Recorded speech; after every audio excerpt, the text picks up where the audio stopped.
Hello বন্ধুরা, আশা করি ভালো আছেন, সুস্থ আছেন। আজকের ভিডিওতে একটি মেন্টাল সিনড্রোম নিয়ে আলোচনা করব, অর্থাৎ মানুষের মানসিক অবস্থা। যে মানসিক অবস্থার উপরে নির্ভর করে হোমিওপ্যাথিক মেডিসিন দারুণভাবে কাজ করে এবং এই মানসিক অবস্থা আপনার কিন্তু বিভিন্ন সমস্যাও তৈরি করতে থাকে।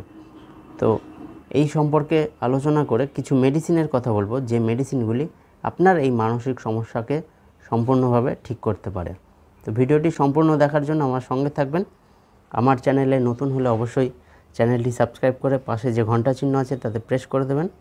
এবং আপনার যদি সমস্যা থাকে সেক্ষেত্রে আমাকে হোয়াটসঅ্যাপ করতে পারেন। আপনার সমস্যা সমাধানের পরিপ্রেক্ষিতে আমি কিছু মেডিসিন প্রেসক্রাইব করে দেবো। বন্ধুরা, এই অন্যমনস্কতা বা অ্যাবসেন্ট মাইন্ডেড পরিস্থিতি যে কোনো মানুষের ক্ষেত্রে কিন্তু আসে। অর্থাৎ আমরা বিভিন্ন সময় বিভিন্ন দুশ্চিন্তার মধ্যে পড়ে যাই বা বিভিন্ন মানসিক অবস্থা তৈরি হয়, যে মানসিক অবস্থার কারণে আমাদের যে অন্যমনস্ক ভাব সবসময় যেন লেগেই থাকে। তো আপনার যদি এই অন্যমনস্ক ভাব মাঝে মাঝে হয় আবার চলে যায়, সেটি ঠিক আছে, কিন্তু কারোর ক্ষেত্রে যদি কনস্ট্যান্ট এই অন্যমনস্ক ভাবটি অবস্থান করে সেক্ষেত্রে কিন্তু আপনার মেডিকেশনের প্রয়োজন আছে। আপনার এই অন্যমনস্ক ভাব যদি প্রতিনিয়ত চলতে থাকে সেক্ষেত্রে আপনি বিভিন্ন বিষয় বিভিন্ন জিনিসগুলি ভুলতে থাকবেন।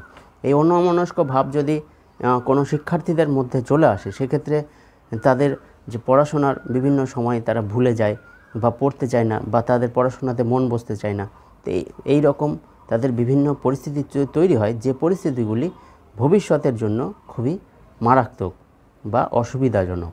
তো এই পরিস্থিতি আপনাকে ঠিক করাতে পারে কিছু হোমিওপ্যাথিক মেডিসিন, যে হোমিওপ্যাথিক মেডিসিনগুলি আজকের এই ভিডিওতে বলবো। তো আসুন জেনে নিই এই অন্যমনস্ক বা অ্যাবসেন্ট মাইন্ডেড পরিস্থিতিতে কী হোমিওপ্যাথিক মেডিসিন ব্যবহার করা যেতে পারে। অনেক শিক্ষার্থীদের দেখা গিয়েছে বা অনেক মানুষদের দেখা গিয়েছে যারা কথা বলতে গিয়ে একটা কথা বলছেন, কথা বলতে গিয়ে কোনো একটা শব্দ ভুলে গেলেন। তো সেই শব্দ দু একটা সময় যদি আপনার এরকম পরিস্থিতি তৈরি হয় সেক্ষেত্রে ঠিক আছে, কিন্তু এটি যদি আপনার কনস্ট্যান্ট অবস্থান করে, অর্থাৎ আপনি যখনই কথা বলতে যান মাঝখান থেকে আপনি শব্দ ভুলে যাচ্ছেন, তো এই পরিস্থিতিকে নিয়ন্ত্রণ করার জন্য আপনার 3টে মেডিসিন আছে। প্রথম মেডিসিন হলো ন্যাক্স ভূমিকা, দ্বিতীয় মেডিসিন হলো মেডোরিনাম এবং তৃতীয় মেডিসিন হলো আপনার আর্জেন্টিকাম নাইট্রিকাম। তো এই ন্যাক্স ভূমিকা তাদের ক্ষেত্রে ভালো কাজ করে যারা একটু সিটিং জব, যাদের অর্থাৎ যারা বসে বসে কাজ করে, যাদের ফিজিক্যাল অ্যাক্টিভিটি কম, যারা একটু চিন্তাশীল প্রকৃতির মানুষ হন, তাদের ক্ষেত্রে ন্যাক্স ভূমিকা ভালো কাজ করে। মেডোরিনাম যারা একটু স্কিন ডিজিজের সমস্যায় ভোগে। এই অ্যাবসেন্ট মাইন্ডেডের আরেকটি পরিস্থিতি হলো যখন আমরা বাড়িতে থাকি বা রাস্তাঘাটে থাকি বা আমরা কর্মক্ষেত্রে থাকি বা স্কুল কলেজে থাকি, তখন কি হয় আমাদের মনের মধ্যে কোনো একটা ধারণা ঘুরতে থাকে, যে ধারণাটা হলো যে আমি বোধহয় কিছু ভুলে গেলাম। অর্থাৎ বাড়ি থেকে যখন আমি বাইরে বেরোচ্ছি তখন মনে হচ্ছে আমার মনের মধ্যে কাজ করছে যে আমি বোধহয় কিছু ভুলে গেলাম।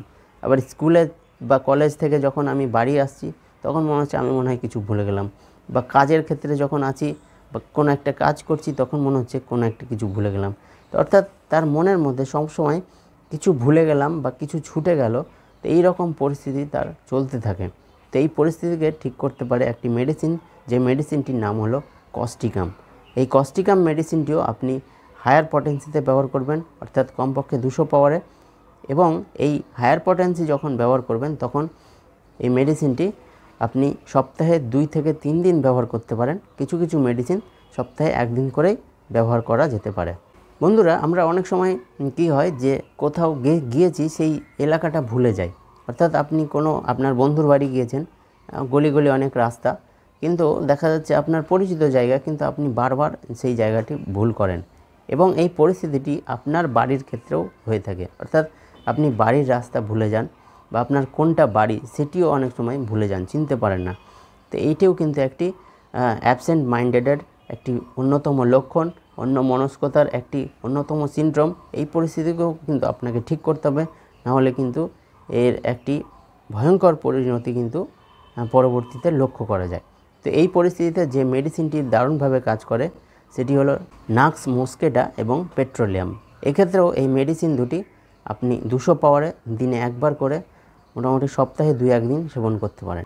এই অ্যাবসেন্ট মাইন্ডেড পরিস্থিতির একটি অন্যতম মেডিসিন হলো অরাম মেটালিকাম।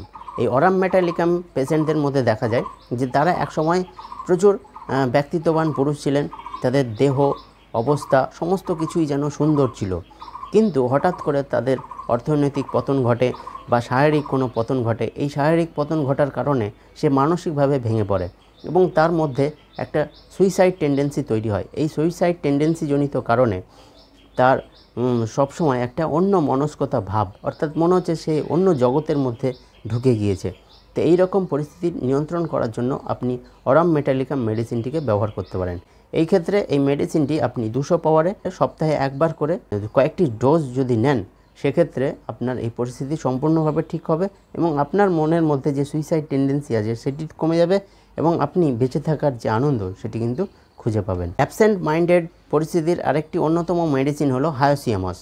তো দেখা যাবে যারা একটু কামাতুর প্রকৃতির হয়ে থাকেন, অর্থাৎ খুব কামপ্রবণ, অর্থাৎ সেক্সুয়াল থট যাদের মধ্যে প্রতিনিয়ত আসতে থাকে এবং যারা দেখা যায় যে যদি তাদের পেট ব্যথা হয়, ধরুন তো আপনার কাছে এসছে যে ডাক্তারবাবু আমার পেট ব্যথা করছে, সেক্ষেত্রে আপনার দেখা যাবে যে পেটটি হায়োসিয়ামাসের যদি পেশেন্ট হয় তো সেক্ষেত্রে এই পেটটি ওপর থেকে দেখাবে না, তার যে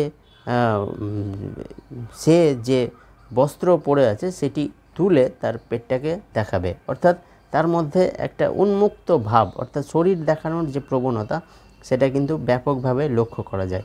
তো এই রকম পরিস্থিতির মানুষদের যদি অন্য মনস্কতার সিচুয়েশন তৈরি হয়, অ্যাবসেন্ট মাইন্ডেড পরিস্থিতি তৈরি হয়, সেক্ষেত্রে হায়োসিয়ামাস মেডিসিনটিকে 200 পাওয়ারে সপ্তাহে 2 দিন করে দিতে পারেন কিছুদিনের জন্য। বন্ধুরা, এই অ্যাবসেন্ট মাইন্ডেড বা অন্য মনস্ক ভাবের আরও প্রচুর মেডিসিন আছে যা ম্যান টু ম্যান আলাদা হয়ে থাকে, যা একজন হোমিওপ্যাথি নির্ধারণ করতে পারেন।